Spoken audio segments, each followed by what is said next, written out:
여러분 안녕하세요. 오늘 여기는요 유기물 멀칭 다수학 생산 사례입니다. 제가 앞서 그런 얘기 했습니다. 후쿠오카 그 다음에 가오치 세계적으로 알려진 이유가 뭡니까? 자연농이라고 하는 가치도 있습니다. 그 중에서 이제 다수하고 올렸다는 거거든요. 자연농으로 화학농이나 친환경이나 유기농 이상의 다수하고 올렸다. 그게 큰 이슈가 됐습니다. 자연농의 가치, 그 다음에 다수학.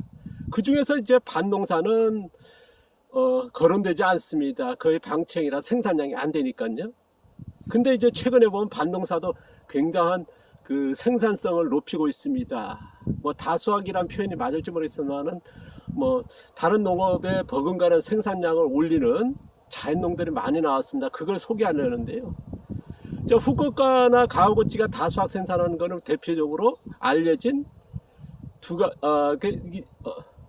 분의 그 방법이 다 그 벼 다수학 아닙니까? 이제 후쿠오카는 작물용 비료인 퇴비를 넣어서 촉생 재배했고 단기 재배해서 다수학 올렸고요. 가와구치는 토양용 비료인 녹색 유기물을 넣어서 밭에서 생산한 겁니다만은 그거를 계속 되돌리면서 박테리아에 의한 질소를 생산하면서 촉생 재배, 그 다음에 단기 재배하면서 다수학 올린 아마 다수학이라는 공통점이 있습니다. 각기 그 사용하는 비료가 달랐으며 후쿠오카는 이제 외부에서 퇴비로 해서 생산했다 그러면 가와구치는 어떻습니까? 토양에서 생산된 이거를 순환시키면서 적절하게 하는 아주 진일보한 방법이었습니다. 자, 오늘 얘기하겠습니다. 자, 논농사는 다수학 이뤘고요. 지금도 보면 계속 그게 유지되고 있습니다. 가와구치 방식이. 그 외에도 자연농의 여러 방법이 있습니다만은 반농사가 벼와 다르게 녹색 유기물은 5번, 6번 가와구치 하더라도 다수학 올리기는 힘들다는 말씀을 드렸습니다. 그리고 거의 99%가 어떻습니까? 갈색 유기물을 멀칭함으로써 갈색 유기물은 멀칭했을 때 거기서 생산된 질소라고 하는 양분이 현저히 적다. 그래서 생산량 유지가 어렵다는 말씀을 드렸습니다. 그게 아마 우리가 이제 정석적으로 우리가 해봤을 때 지금까지 사례고 이거는 속일 수 없는 거거든요. 갈색 유기물은 영양이 1% 안 되고 그 다음에 균류들인 질소 생산이 그렇게 적습니다. 그러다 보니까 이제 반농사는 어렵다는 얘기 했습니다. 그런데 성공 사례들이 있습니다. 그거를 몇 가지 다는 못하지만 크게 알려진 몇 가지 소개하겠습니다. 첫 번째가 뭐냐 그러면요, 유기물 멀칭만으로 다수학하는 아마 제일 많을 겁니다. 그게 뭐냐면 이제 새로운 농지에다가 아니면은 숲을 개간해서 거기다 멀칭했습니다. 그러면 기존의 농업의 버금가는 생산량이 올리거든요. 그런데 1년차 지나고 2년차는요 거의 생산량이 안 되죠. 그건 뭐냐 그러면 우리가 이제 화전대 어떻습니까? 숲을 개간하고 농사 지면은 1년차는 됩니다. 2년차는 또 다른 농지 가서 또 개간하지 않습니까? 그게 그만큼 질소 생산이랄까 그게 불가능합니다. 힘들다는 건 이미 나와 있고요. 그런데 이제 1년차라고 하는 처음으로 이제 나는 이제 새로운 농지에다가 멀칭하고 농사했다는 그거를 밝히는 분은 드물거든요. 근데 생산량이 되니까 이제 그게 많이 알려진 거고요. 두 번째는 뭐냐 그러면 같은 농지에서 매년 농사 짓습니다. 20년 10년. 근데 같은 농지에서 아까 얘기한 새로운 농지도 아닌 같은 농지에서 하는데 생산성이 높다. 그럼 유기물 멀칭 가능하냐? 그건 뭐냐면요, 같은 농지인데 한쪽에 쉬면하고 다른 쪽에서 농사 짓는 겁니다. 계속 짓는 게 아니고요, 같은 농지 안인데 칸을 나눠서요, 어느 칸은 농사를 2년이라든가 1년 쉬면하고 나서 또 다른 쪽에서 또 짓고, 그런 사례가 일본에서나 우리나라에서 꽤 많습니다. 특히나 일본은 되게 많죠. 그런 사례가 있고요, 같은 농지지만은 쉬면하고 1년 2년 쉬게 하고 농사 짓는 방법이 있고요.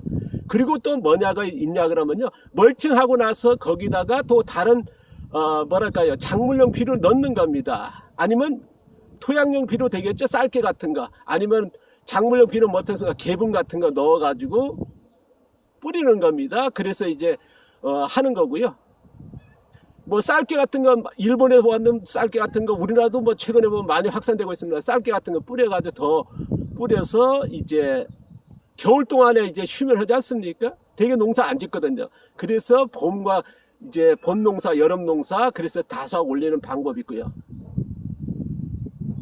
그리고 또 하나 뭐냐 그러면요. 멀칭입니다. 멀칭인데 어떤 멀칭이냐? 우리가 부엽토, 숲속에 가니까 부엽토 덮였으니까 그런 여러 유기물, 뭐 톱밥이라든가 우드칩이라든가 볏짚이라든가 갈대라든가 여러 가지 그런 것들을 이제 부숙을 시키는 겁니다. 부숙이 뭐냐? 반류거든요. 미생물들에 의해서 쌓아두면 그러지 않습니까? 그러면 이제 그게 분해됩니다. 그러면 이제 그거를 멀칭합니다. 그래서 숲속같이 부엽토를 넣었다 하거든요. 그러면 이것들이 뭐냐? 이미 반류가 된 겁니다. 그러니까 작물 밭에 넣자 말자 어떻습니까? 질소 효과가 나오는 거거든요. 그것들이 뭐냐? 수분을 만나면서 바로 작물에 양분이 되니까 어떤 게 촉성재배되고 그 다음에 단기 재배가 되면서 다수학 올리는 뭐 그런 방법들이 나오고 있거든요. 그래서 그 외에도 뭐 가오같이 벼재배같이 밭농사에서도 다수학 올리고 그런데 그것들이 뭐냐? 자세히 알려지지는 않고 있거든요. 그러다 보니까 유기물 멀칭만 함으로써 다수학, 뭐 생산성이 높다.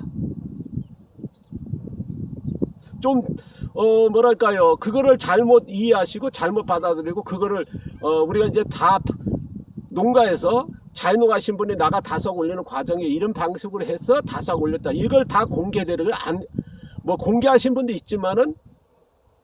상당수가 공개 안 되다 보니까 많은 분들이 오해하고 있고 유기물 멀칭 뭐 볏짚이라든가 이런 것들을 멀칭함으로써 밭농사도 자연농으로서 수확량을 높일 수 있다 하는 생각을 많이 가져 있습니다. 이런 것들이 조금 뭐랄까요 잘못 뭐랄까 정보가 공유되지 않나 하는 제 안타까움에 제가 몇 가지 사례만 말씀드렸고요. 나중에 또 그거를 뭐랄까요 유기물 멀칭함으로써 밭농사도 다수학 올리는 그런 사례들을 뭐 좀 더 소개하는 기회가 있었으면 좋겠습니다. 감사합니다. 고맙습니다.